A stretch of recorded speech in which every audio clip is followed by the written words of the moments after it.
5 points in the darkness make a different kind of show. They say we're better together, but what do they know when the stars align differently down here below? And maybe we'll rise when we cut all the ties. There's a flag that we fly under our own sky. Remember all the stories that your granddad told about a republic that wouldn't be controlled. Now the suits in the city say we've all been sold, but there's a fire burning that just won't get old. And maybe we'll rise when we cut all the ties. There's a flag that we fly under our own sky.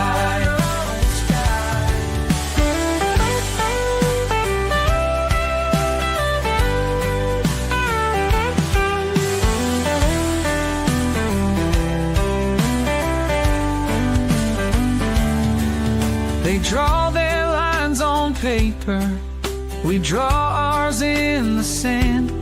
Some dreams are getting closer, while some don't understand.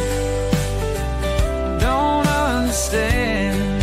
The highways stretch forever toward a setting sun, where cattle graze on memories of battles won. They say unity's the answer, but maybe we're done with playing by the rules of the chosen one.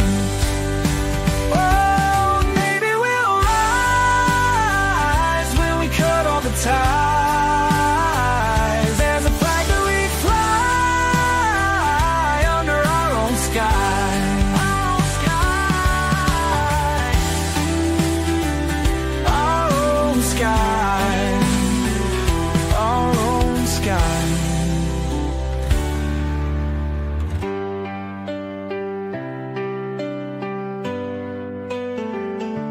And maybe we'll rise when we cut all the ties. There's a flag that we fly under our own sky.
Well, good evening, everyone. It is that time again.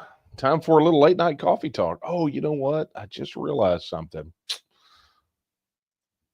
Book. Oh, over there. There we go. Somebody said something that it was not on there the past few, and I honestly I don't recall. So anyway, it's there now. All right. Hey, so glad you guys could join us. Hopefully, you have got your coffee ready to rock and roll because ooh, there's a lot of questions tonight, and got a lot via email over the last week, and I'm really excited to get to every single one of them. Plus, your questions from those of you that are watching live. Let me, I guess, without further ado, let's get the business out of the way. Right, for those of you joining us for the first time, I'm Daniel Miller, president of the Texas Nationalist Movement. And this is Late Night Coffee Talk. It is that time once a week where I take a break from doing the work to make Texas a self-governing independent nation, pour yet another cup of coffee, and fire up the camera and take your questions. You are going to 99% of the time your questions drive what we do here over the next hour. So if you want to submit a question, here's what you need to do. If you're watching on YouTube, just drop it in the chat. And while you're there, be sure to like, subscribe, and hit that notification bell. And dropping some change in via a super chat, 5, 10, whatever you could do, super helpful to keep us moving and grooving and doing this. Additionally, if you're watching on Facebook, you'll be watching on the TNM's Facebook page. You can drop your question in the comments and be sure to like and share while you're there. Additionally, if you're watching on X, you just got to go in and drop your question in the chat that's on the video. They don't have an integration where you can hit us with an @ and send us the question. So got to knock that out. And a big welcome to all of our listeners / viewers on Rumble. One day they will figure out how to get your chat messages in over here. But alas, that day is not today. So if none of those work for you, be sure to do what it says at the bottom of the screen right there. Email your questions to coffeetalk@thetnm.org. And we're checking it live. We got a whole bunch over there already. So that's another good way. If you don't feel comfortable sharing it in the chat or the comments, you can obviously just email it in. We're not going to out you for whatever your question is. We're going to say your first name and going to tell you thank you for your question and then answer it. But beyond that, if you want a degree of anonymity, then you can definitely email it in. And look, while you're in the chat or the comments, wherever you are, be sure to connect up with other TEXIT supporters, right? Other people that are keen on independence. And I'm going to tell you, if you're over there in the chat right now and you have a question, and it's sort of, where do I find fill in the blank, right? Or what's gonna, what are we gonna do about, I don't know, after TEXIT, one of the questions we get all the time. There is always a significant group of people over there that will direct you to those resources. And of course, occasionally I bring some of those questions up as an opportunity to remind people of the great places that they can find answers to the to the basic questions, to the questions that we always get about TEXIT or the TNM and all that good stuff. So I tell you what, I think without further ado, I think we get started. Yeah. So let's do this. I'll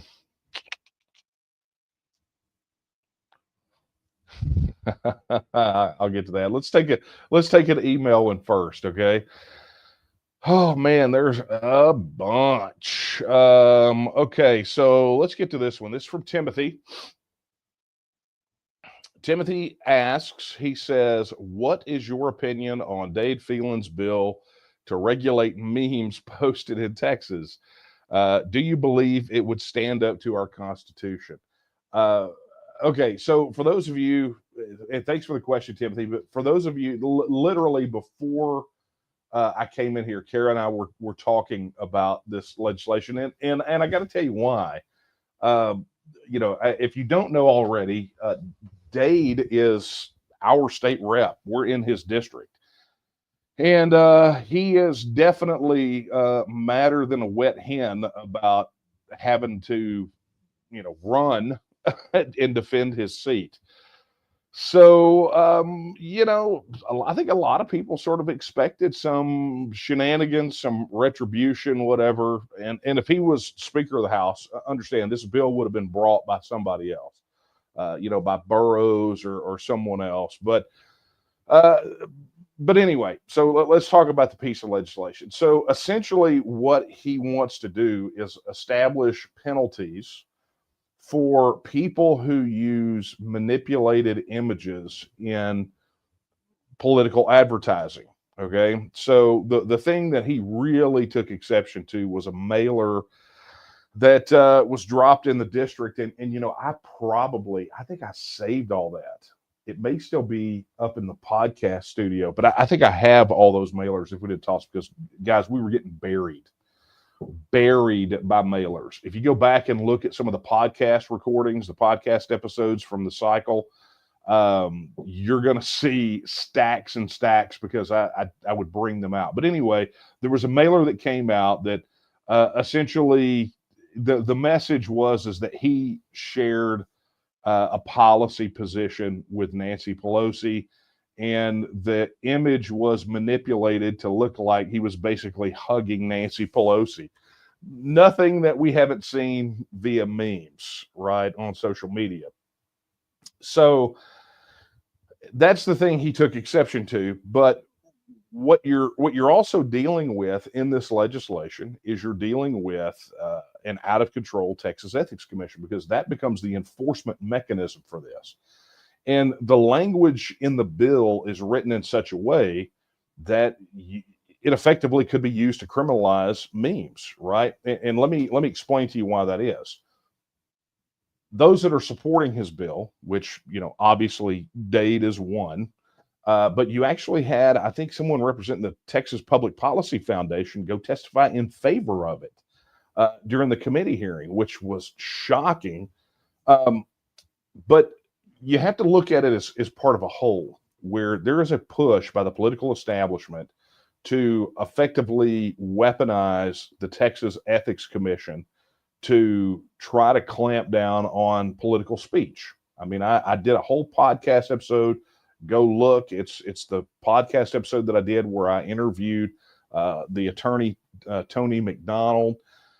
And he kind of lays it all out where they're effectively criminalizing, or they're weaponizing the Texas Ethics Commission as an enforcement arm of the political establishment.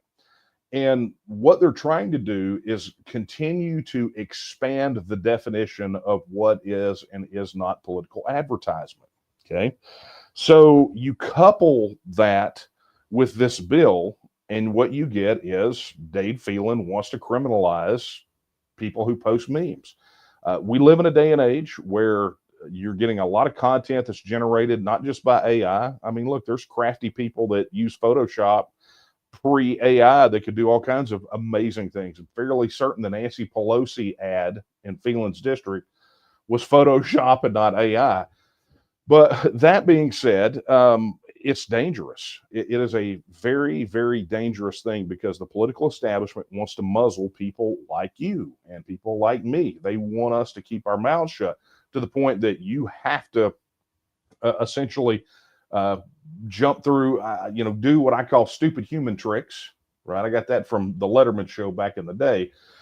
But they want you to do stupid human tricks so that you can fall out of compliance and they can drop the hammer on you. And you hate to have to walk around with a dadgum attorney anytime you want to express a political opinion. I was having a conversation with our executive vice president, Nate Smith, last night. And we were talking about that very thing. People like us, we have to dot every I, cross every T. We have to be abundantly careful, and particularly during a legislative session, to the point that you almost have to have an attorney walking around with you, so you can go, can I talk about this? Can I, how can I say this without running afoul of the law? And I mean, it's just, you guys just cannot imagine the hoops. Well, guess what? A lot of that compliance stuff that we have to deal with as an organization actually also applies to you personally. And if someone that's in the political establishment takes exception to something that you say or do, you could end up in their crosshairs. Look, I'm just going to encourage you to go back and watch that podcast episode with Tony McDonald. I wasn't shocked, but I think it's something that anyone who cares about Texas and advancing the cause of Texas independence, hey, even if some of you haters, some of you Texas haters are on here, if you are working any issue that you care about, or if you think you will care about an issue in the future enough to speak your mind about it, you need to go watch that episode. So to the back part of his question, do I believe it would stand up to the Constitution? I don't think it would. It is a too broad of a burden on freedom of speech. That being said, do you have the money to litigate it? If you get hit with this, and all I can do is reference you back to that interview with Tony, talking about how labyrinthine the process is, and how much it costs. I think he mentioned on there that they've got a case that they're taking all the way to the Supreme Court right now. That's millions of dollars, millions. And so, do I think it would stand up to the Constitution? I don't think it would, but who is going to be the one that pays the price to free us all from it? So it is the best thing to do is strangle that baby in the cradle and be done with it. And I would suggest that you contact your legislator and tell them that thing has got to be DOA. There is no place for legislation like that in Texas, ever. Anyway, thank you for your question, Timothy. I got to start plowing through these bad boys. Okay, here's one from Donnie. Oh, this is not a statement. This is from Donnie. Hey, Daniel, you should stop by my furniture store in Beaumont. I have lots of Texas art like the one behind you. Look at that. That was a gift from our Director of Protective Services and his lovely bride, Dean and Danielle. That was a gift from them, and it is very much appreciated. Anyway, there we go, Donnie. Thanks. I'll stop by. Okay, let's take this one. Peter says, does the TNM have attorneys working on the various legal issues with pushing this forward, as well as issues which will arise during the transition to independence? Yes, to the first part of this. The second part of that is sort of, and let me explain. Okay, so this actually goes to what we were talking about with the Texas Ethics Commission. We have so many compliance issues, right? We have to be, whatever the standard is, we can't just meet the standard. We have to exceed the standard for compliance purposes. So things that organizations can and cannot do, things we can do related to the legislature. There's so much that we have to contend with. So do we have attorneys working on the various legal issues with pushing it forward? I would read that to say, do we have attorneys working with the organization? The answer is always yes, but we are always looking for attorneys that are in the TNM to help us with special projects. And so, Peter, if you're one of them, or if one of you is watching, and I know we've got a whole bevy of attorneys in the organization, it's time to band together. It's not just homeschoolers for TEXIT or veterans for TEXIT or any of the other number of groups. It's each segment that has a skill should really band together and step up. And so that's an important thing. Now, the next issue, the next part of your question is, as well as the issues which will arise during the transition to independence. When I say sort of, we've got a pretty big announcement. Now, obviously, we have worked with legal experts and academics for various parts of this to help us construct policy positions and dealing with transition issues. One of the reasons the Texas Independence Referendum Act is written the way that it is, as far as what that committee has to study on the backside of an independence vote, we've worked with that, but there is something a little more permanent coming, and I can't say anything more than that. But we will be making a big announcement about that within the next week or so, where we're going to fully address what you're talking about. And to me, aside from the fights that we've gotten into over the referendum or some of the other things we've done, to me, this is perhaps one of the most exciting things that the TNM has done in quite some time. And that's maybe because I'm a bit of an egghead on the process issues, right? But it is pretty doggone exciting. So, Peter, I would just suggest stay dialed in. Trust me, when we announce it, it won't be much of a secret, but it's going to be a really big deal, and we're going to need all of your help on it, particularly all of you that have that have expertise. Let me just say that in issues that will be impacted by a TEXIT transition. So, if that didn't perk your ears up, nothing will. Anyway, thank you for your question, Peter. All right.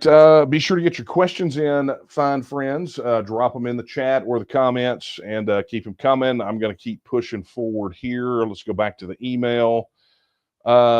Mike asks, he says, do we have an up-to-date listing of reps and senators who actively support a vote on Texas becoming an independent country once more? What reps and senators are actively against Texas independence? All right. So, we're reaching that time of the legislative session where that information is coming, right? So your first thing, and I'm gonna pull this bad boy up real quick just to make it super easy for you. Let's present and let's go to here, and this is going to be, let's pull that up.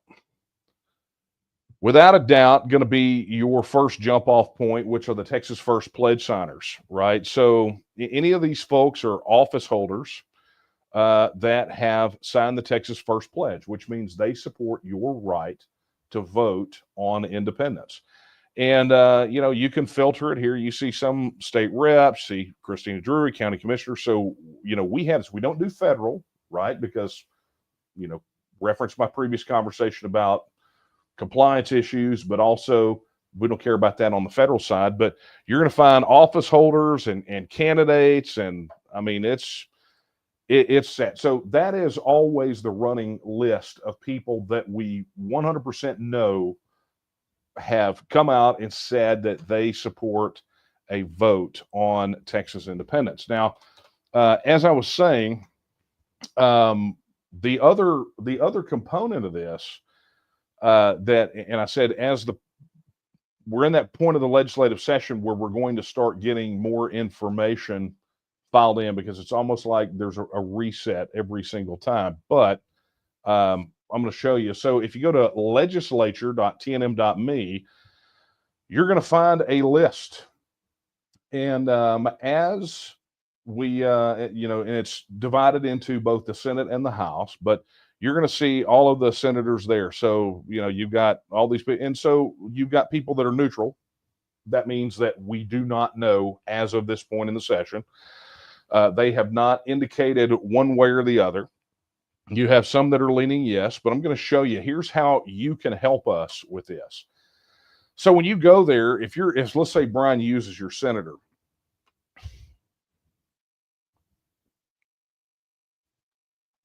okay, if Brian Hughes is your senator, there's all the information you need. You can tweet at him. You can, go to his Facebook page.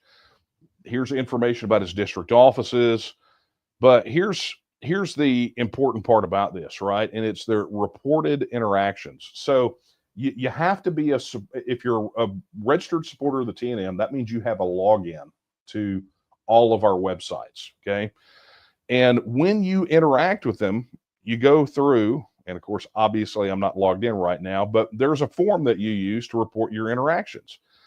And so one of the things that happens is internally, we do some of that work. We're gauging in the interactions that we're having with these legislators. But as supporters of a vote on Texas independence, you have your input factors in there too, because let's say, you talk to a legislator that you may have access to that's, got gatekeepers that are stonewalling us because we're not in their district or whatever that is.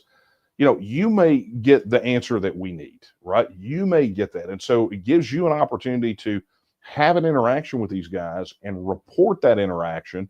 And then that feeds into the rating of where they are on the bill. If they're a hard no, if they're leaning no, if they're neutral, if they're leaning yes, or if they're a hard yes. So that's going to be, as information comes in, that is going to always be the most up-to-date place where you're going to be able to find it. And to the point of there was I think a statement in there about making sure that it stays posted on the website. That's what that's for. Yeah. He says, my personal view is lists with the above info should be updated regularly and always highlighted. We created an entire separate section for the entire directory for the legislators. So that's where it is. And of course, as we get things updated, then obviously we share them across, right? It'll go to the news site, it'll go to TNM Social, it'll go everywhere else. So anyway, thank you for the question, Mike, and thanks for giving me an opportunity to show off the handiwork of our developers. They will appreciate that. Let's do this. Let's take another one from email. Don asks, how do we ever get to a vote in a referendum for how do we ever get to a vote in a referendum for TEXIT if the probability of our uniparty in the Texas legislature will never even send it to or get it out of committee? The swamp in Texas politics is real. Look, Don, you're not incorrect. I mean, it's, how do we, but your question here is, how do we get it to a vote? And, I know we're approaching the filing deadline, and I mentioned this last week. Filing the bill is not a problem. It's not a problem. Getting it passed is the problem, right? We got it filed the last two sessions. It got assigned to a committee. It never got assigned to hearing. And where did that block come from? Well, that came from House leadership. So, you have to understand. So for those two sessions that it was filed, we threw everything at trying to get it through that roadblock. The challenge that we have this session, and what's factoring into all this calculus, is from a strategy standpoint, is whether or not it's even worth it to file it. Because if we get it filed, so let's say that one of our Texas First pledge signers goes and files the thing. What's going to happen? Well, for us, the expectation will be to throw everything at it, right? I mean, we're going to have to expend everything, and I'm going to be honest with you guys. There are many folks out there that have been a little lax in their financial support as of late. And, we've got members that are expiring, that are being slow to renew. I mean, there's a lot of things going on. But it takes a lot of money to mount a serious legislative effort. So you've got that on one hand. The expectation will be we will throw everything. I mean, everything. We will drop everything we're doing, and we will push to get that referendum across. But functionally, the Texas House of Representatives is no different with Dustin Burrows as Speaker than it was with Dade Phelan as Speaker. So what are we to do about this? Well, I'm kind of with Don here. How do we ever get it to a vote? Well, if House leadership is the problem, then you got an opportunity to do something about it in the primaries. And we saw what happens if people really concentrate efforts in the primaries moving forward. You add another 15 reps in the House, and it's game over, because a massive chunk of those people they're just going to go with whoever the winner is, right? It's just, whoever, wherever that power shift comes from. And so you're going to have to remove that obstacle. And that obstacle is the leadership. And you don't break the back of the leadership in Austin on the day that they choose the speaker. That is about a bloody waste of time as you could possibly get. But we tell people that they don't ever listen. Where they are vulnerable is in the primaries. And if you see another primary season like you saw this last one, you'll get the referendum bill filed next go around. You won't have problems. You will have a path to getting that vote. So the question becomes, what do we do in the meantime, right? Well, look, I think it's important to remember, and those that have heard me talk about this will understand that I have said previously, a singular fixation on the referendum is detrimental to the overall mission, right? Because what is the mission? The political, cultural, and economic independence. And so, the referendum is a key milestone. There's no doubt about it. It's a mark that we absolutely have to hit on our road to independence. But where it is in that process is quite flexible, right? And so let me do this. Let me illustrate my point. Some of you guys are going to be sick of hearing me talk about this, but this was literally the slide taken from the blueprint, right? And it's common for people to focus on TEXIT as the referendum. They in their mind, in a lot of people's minds, they use it interchangeably, right? But the TEXIT is not the referendum. TEXIT is the process that goes between us, that stands between us and the political, cultural, and economic independence of the nation of Texas, being a full self-governing independent nation. So not only does it include the referendum, it includes any actions that we take toward independence before the referendum and all the actions that we have to take after the referendum, like the constitutional issues, statutory issues, international covenants, treaties, and agreements, and then the negotiated issues, right? All of that stuff that kind of transpires after the referendum. But in reality, when you look at what we got to do, so go back and look at, let me see if I can pull this up. You look at, say, the gold depository bill, okay? That was an economic independence bill.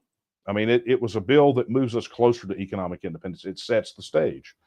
And so if you think about some of the chief criticisms that we've gotten over the years about, well, you guys just want the vote. It's like, no, that's not it. What we want is independence. The vote gets us there. It legitimizes that feeling, that expression, that political will that we have for independence. But you don't mistake the two. You can't conflate the two things. So I'm going to find it. Yeah, here it is. So I'm going to add this I'm going to remove that. So this is literally from the TEXIT blueprint, right? From the presentation. So any of you who have attended both of them, you saw this slide. But essentially, when we talk about, I wish I could illustrate on this thing. I feel like I need a whiteboard, right? But if you'll notice, because this slide is from the part about securing TEXIT, about after the referendum, what are the issues? And I want to just kind of draw your attention to that bridge over that gap, okay? So the gap is a super important part of understanding the TEXIT process. And that gap is the gap that exists between the status quo and being a self-governing independent nation, politically, culturally, and economic independent, right? And so for us, at any stage of this game, this entire process, it's about closing that gap. And it gets to be the question, do you want to try to Evel Knievel over the Grand Canyon? Or do you want to just, jump over a ditch or a crack in the sidewalk? How close do you want Texas to be operationally and functionally? How close can we get it to being operationally and functionally like a self-governing independent nation, so that when the TEXIT vote comes back in the affirmative and we have to address constitutional issues, statutory issues, international covenants, treaties, and agreements, and negotiated issues, that those gaps, that those things are just really small, right? That gap is really tiny, that we're already more functionally and operationally aligned with that of a self-governing independent nation. So what does that look like? Well, that looks like, going and scratching and clawing back every bit of sovereignty and functions to Texas. That's why the gold depository bill was a huge thing, right? Because it set the stage. Was it a currency? No, but it set the stage for bills that were filed last session and this session that effectively create something just this side of a Texas-based currency, right? Why is it that we applaud, when we're looking at expansions of the Texas State Guard and bolstering our Texas military? Well, it flows into this. It closes the gap. Anything we can get done now that moves us toward independence is less work that we have to do. And so a lot of people are like, well, how long is it going to take after a TEXIT vote for us to be fully independent? Well, the closer we make Texas operationally and functionally like a self-governing independent nation now, then the shorter amount of time it will take after the referendum. Look, circumstances are all there. The bills out of Ledge Council again, right? Or sitting with the Ledge Council. I mean, they're so backed up over there, it doesn't matter, but we've already had it out twice. So the point here is that the referendum could be triggered at any time. The legislation exists, depending on what the circumstance is, right? So Governor Abbott calls a special session or in a regular session, that could happen at any time. The key thing that we only have certain bites at the apple at, and what we probably should be focusing on this session, are the pieces of legislation that functionally and operationally move us closer toward being a self-governing independent nation, which, one of the questions that we got in was about that very thing. So, Don, you gave me an opportunity to piggyback into Paul's email when he says, would you elaborate on Senate Bill 707? Do you think that it's meant to placate independent supporters? So let me give you an idea of what 707 is. For those of you that did not read the article on TNM News, I'm gonna share with you what that bill is and what it does. Just briefly, I'm not going to go through the whole bloody thing. I mean, I'm just not going to. But I'm going to give you a sense for how this plays into the long-term strategy for us to get our independence, how it makes independence much easier for us to attain. And so this was filed in the Senate by Phil King. I mean, Phil has never been particularly warm to us on this issue. But essentially what it does is this bill creates a framework to classify, here it goes, to determine that certain federal directives are unconstitutional and to prohibit certain government officers and employees from enforcing or assisting in the enforcement of the directive.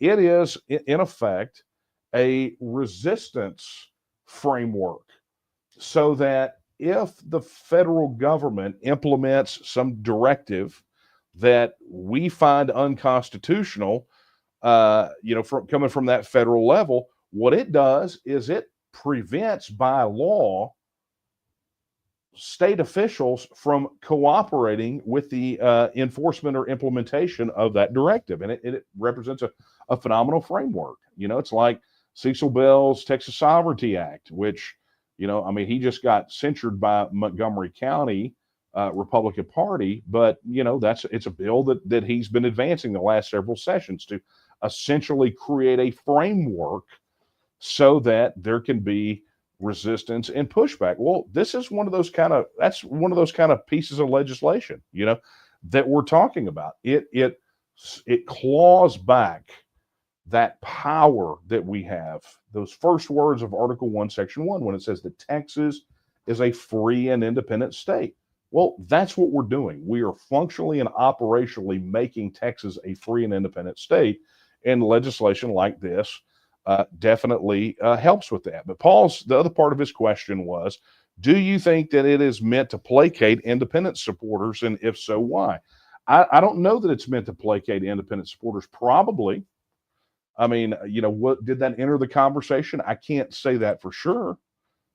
But I really think that it probably had to be on the minds of some of these folks. I think it did. And is it to placate us or throw us a bone?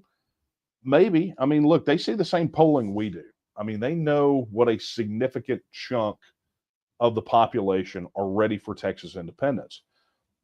They want to, no one wants it to be knee jerk. Nobody wants it to be reactionary.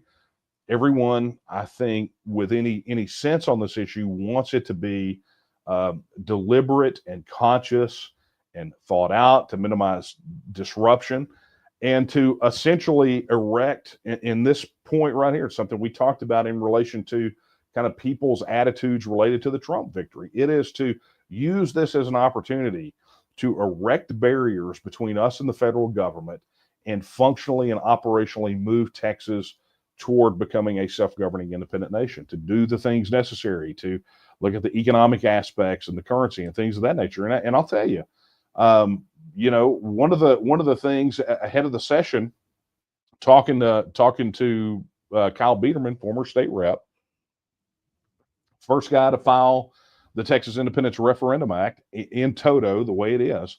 One of the things that he suggested is that we get the state to do the gap analysis for us. I don't think he was wrong about that. I know that everybody here wants a referendum, and we want out tomorrow. I do. I'm ready to go on with my life and go do something different. But I'm also not willing to risk collapsing Texas to make that happen either.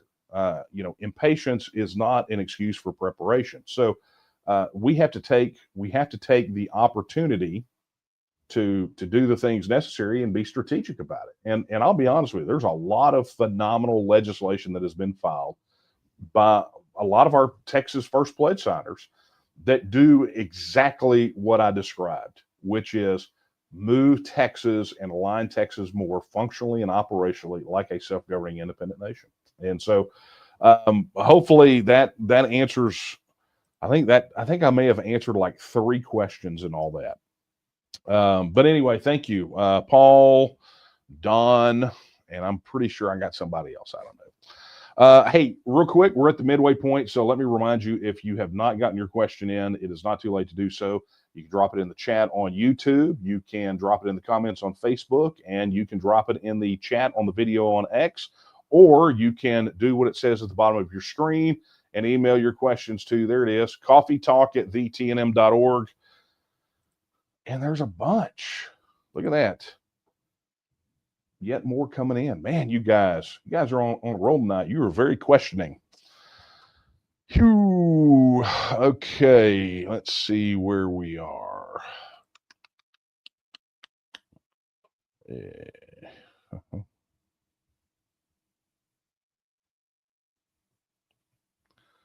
Okay. Let's take a chat one. This is actually a piggyback on what we talked about. Kim wants to know how many pledge signers are in office currently. Let's take a look. Status, office holders, 65, according to the website. But if you go to that page I showed you, if you go to taketexasback.com, you can see all the Texas First Pledge signers, and you can search, and when you do the drop down, it will show you how many office holders are actually pledge signers. So there you go. Thank you for that question, Kim. All right, let's get back over here to email. So we got Don. Let's see here.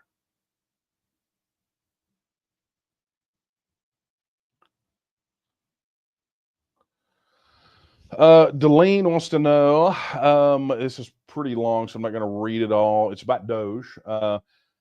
How will mass transit throughout the state of Texas for differing cities be affected by federal Doge budget cuts? It's a great question. I watched during I think it was Appropriations Committee, because I was watching Brian Harrison's cross-examination of the head of the DOT. There is a weird emphasis from the DOT on wanting to claw at federal funds. Okay, and remember, any federal money that comes to Texas first came out of your pocket, then went to the federal government, took a 40% haircut, and then came back with strings attached. But I can't tell you how it's going to be affected by Doge budget cuts. I don't know that they're going to touch transportation money because Trump is big on infrastructure, but that's really a question for them. I really don't know and can't speak to that. I can only tell you that the state of Texas has its own Department of Transportation, and if Texas were to become a self-governing independent nation tomorrow, we could fully fund all those programs, everything that is happening right now in Texas at 100%, and still have 103 to 160 billion dollar surplus every single solitary year. So something to bear in mind. But I thank you for the question, Delene. Okay. Here's a question from let's see. Andrew says, "Forever and ever with you, with best regards." Thank you, Andrew. Michael asks, "How can you guarantee that the same liberal socialists that corrupted the United States won't hijack a new Republic of Texas? What is the Constitution for the new Republic of Texas, and what are the safeguards?" Okay, this is a fun one. Yeah. So I think it's funny. How can you, so pointing at me, how can you guarantee that the same liberal socialists that corrupt the United States won't hijack a new Republic of Texas? Look, if you're expecting me personally to guarantee that, it will never happen. I think the appropriate question is, how can we guarantee the same ones won't hijack a new Republic of Texas? Well, to me, it's not a new Republic of Texas. It's exactly the same Texas, right? And you know, I would say this to you. It's always better to fight a war on one front than it is on two. And the federal government represents one of those fronts. You take the federal government out of the equation, so now you only have to focus on Texas.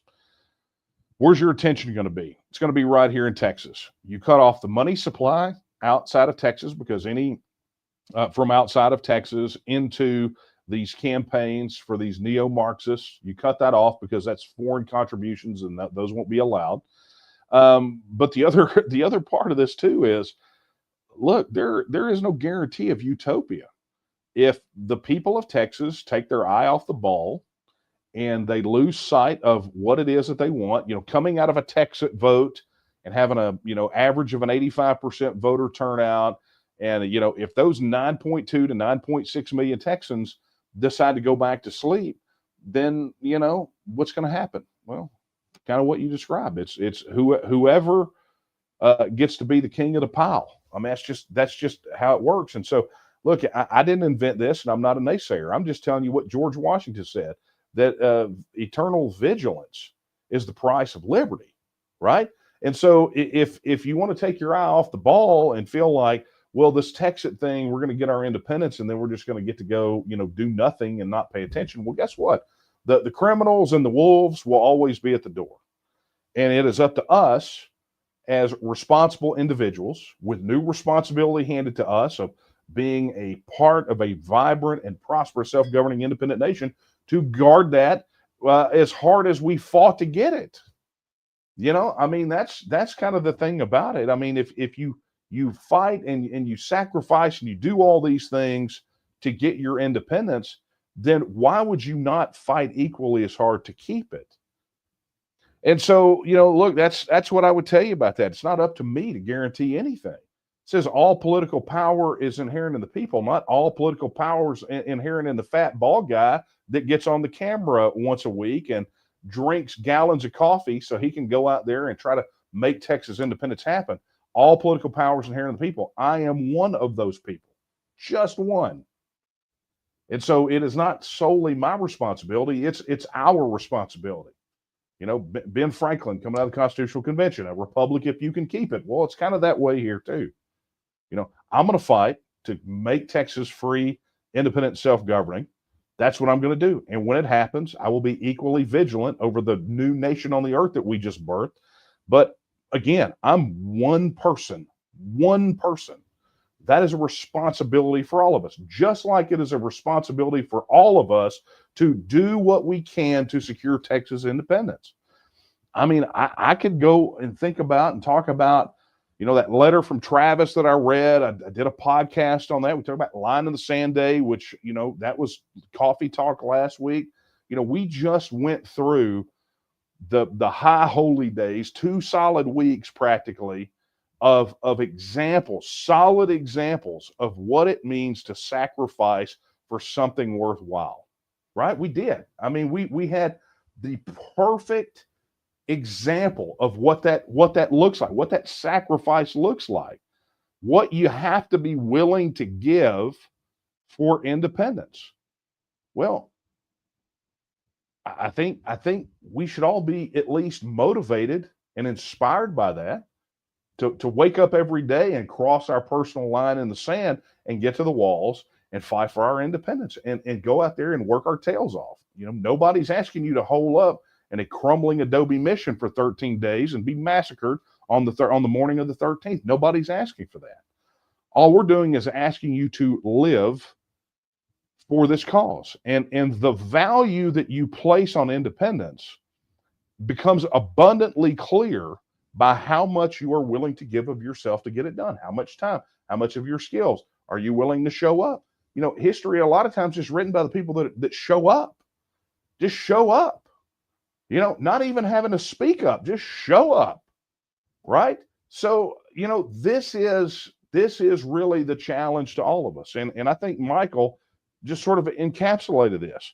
You know, how are we going to make it happen? Look, I could give you the song and dance. I could give you the numbers and show you how campaign finance plays an outsized role in the screwed up mess that we're in. Or, you know, go back and look at the percentages each session of how many pieces of legislation are filed as a direct or indirect result of a federal law, rule, regulation, court decision, right? I could show you all that. I could show you, you know, any number of things, how political careerism with the top rung being federal service for a lot of our state politicians motivates them to put Texas last. But at the end of the day, none of that matters. Because if we are truly a people committed to independence, not only will we fight hard to secure it, but we will do everything we can to protect it on the other side of gaining that independence. To the other point about what's the Constitution for the new Constitution for the new Republic of Texas is your current state constitution that will be amended by the people of Texas to do that thing that I showed earlier, which is to address constitutional issues, statutory issues, international covenants, treaties, and agreements, and finally the negotiated issues with the federal government. So that squares that away. But anyway, thank you for your question, Michael. Hey, there we go. Look at that. Sean. Hey, Sean, and his $100 super chat. Thank you so much. TEXIT, let's go. I'm with you all the way, buddy. I mean, you know, this is where it's at. And it's guys like Sean that are helping make it happen. I mean, you gotta think about that. That will cover and just give you guys an idea of what Sean just did. He made sure that 10 people in leadership are going to have digital tools necessary, email, shared drives, all that kind of stuff. He made sure around 8 to 10 people in leadership are going to have the ability to reach additional Texans this month, the digital tools. And so, Sean, thank you so much for that. It makes a huge difference for us. You know, that 100 right there, I mean, just to break it down for everybody, that will equate out roughly to somewhere between 50 and 100 new registered supporters that we're able to connect with, right? That's how many of our people that don't know about what we're doing, we're going to be able to connect with, because that is a direct thing.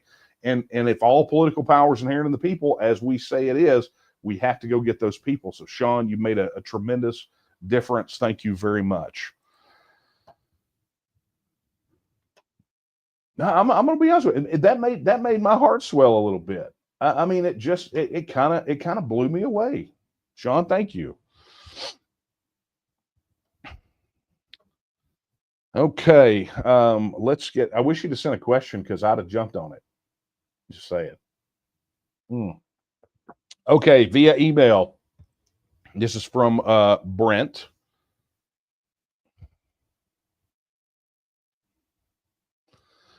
Yeah. Oh, that's funny. Brent literally just sent an email saying he got held back, and he hoped I hadn't answered his question yet. I'm getting to your question right now, Brent. How is that for timing? Okay, he says, what are your thoughts about how an independent Texas will affect both international and American security in the face of belligerent and rogue countries and stateless terrorism organizations? For example, whether China, Russia, Iran, North Korea, ISIS, Hamas, or others will run wild or at least be significantly emboldened in a world with a disunited states. And will Texas and whatever is left of the United States be at too big of a risk in this scenario? This is my take on it, and this is why you missed me soapboxing, Brent, about why this is a deliberate and conscious process for the the te- the TEXIT process to happen. We want to come on the other side of this with stability. We want a stable process. Well, what does that look like? That looks like a process where we get to extricate ourselves from the union and be as less and have as little how should I put this? We want the United States federal government to not be adversarial on the other side of independence. We say this all the time that Texas, the states don't have to be a part of the United States to be self-governing independent nations. In fact, technically we sort of already are, except we have ceded some of that sovereignty to a federal system via our membership.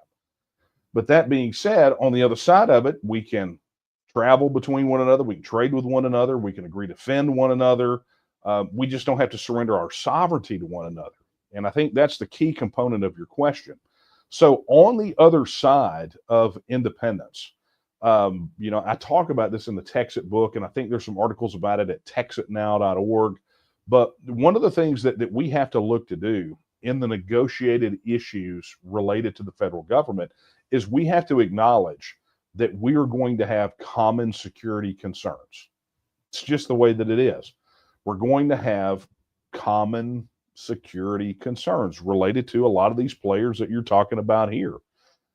And so, I see the likelihood that you will see Texas and whatever is left of the United States enter into a mutual defense compact. Well, does that weaken the position of the United States and Texas with regard to some of these folks that you mentioned with China, Russia, Iran, North Korea, ISIS, Hamas, or these guys? I don't think it weakens that position at all. I mean, just because Texans are no longer paying money to Washington, D.C., and having our decisions overruled by unelected, unaccountable federal bureaucrats doesn't mean that we don't share some things in common, and one of those being those security concerns. And so I don't believe that it weakens the U.S. position on the world stage unless the United States fights against Texas withdrawing after an affirmative referendum.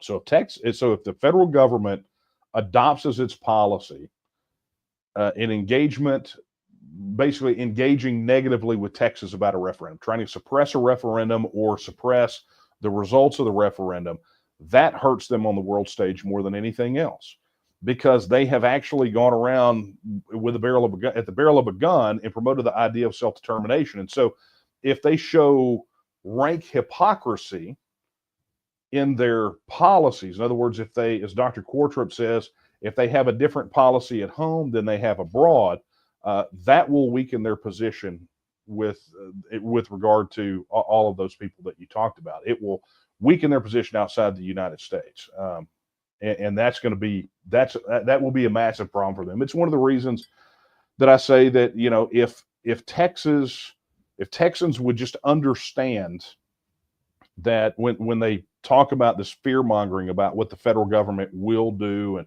they'll come carpet bomb Walmart in Houston, or whatever kind of nonsense they drum up, if they realized how outlandish that scenario is in regard to the consequences that will be paid by the United States federal government politically and economically, they would understand that that's just a bunch of nonsense. It's a bunch of fear mongering that's not based in reality at all.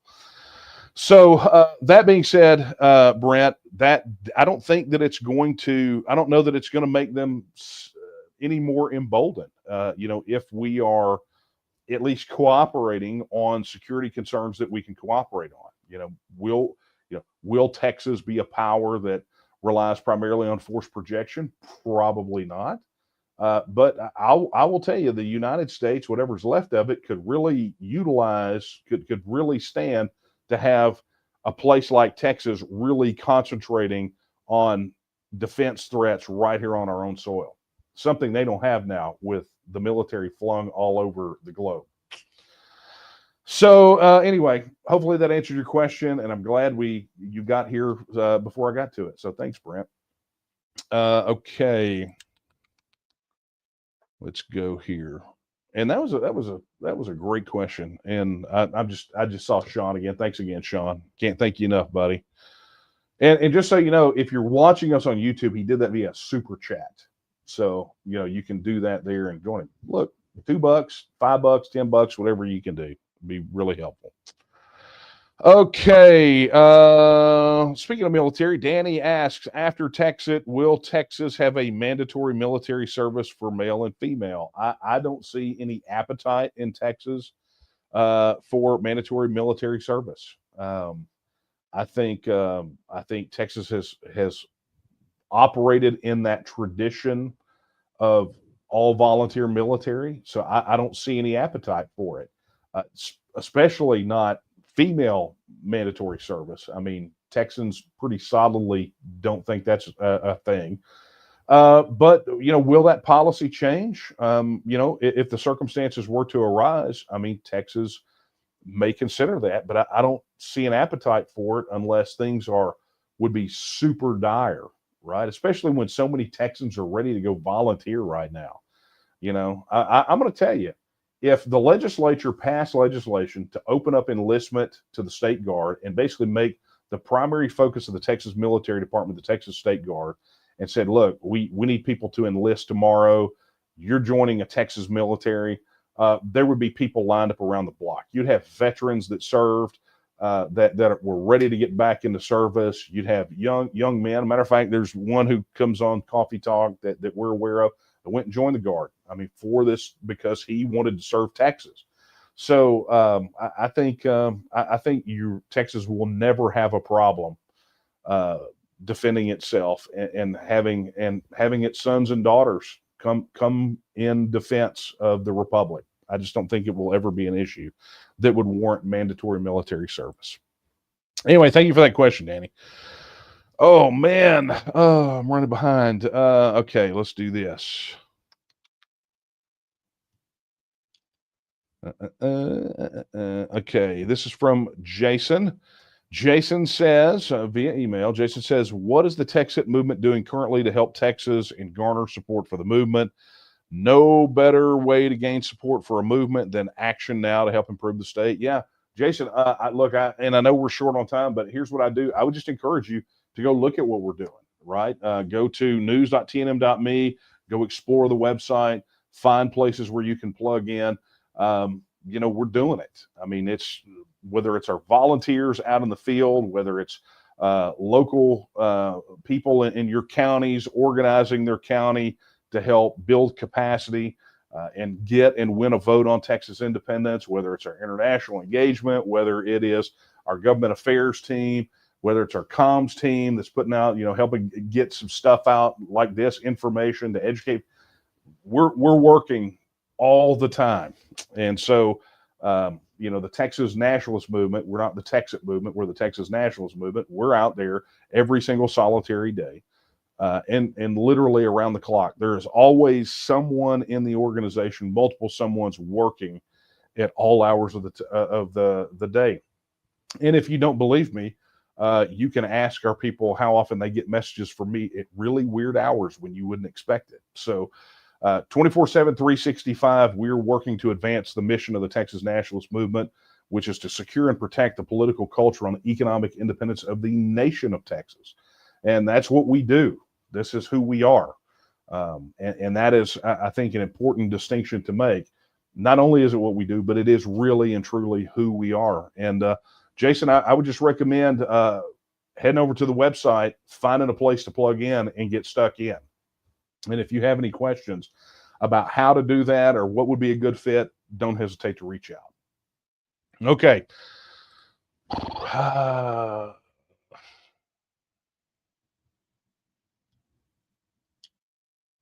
Okay, so this is from an email from Justin, and this will be a good one to end on because it's not a tough one. It's basically Justin is recommending a book.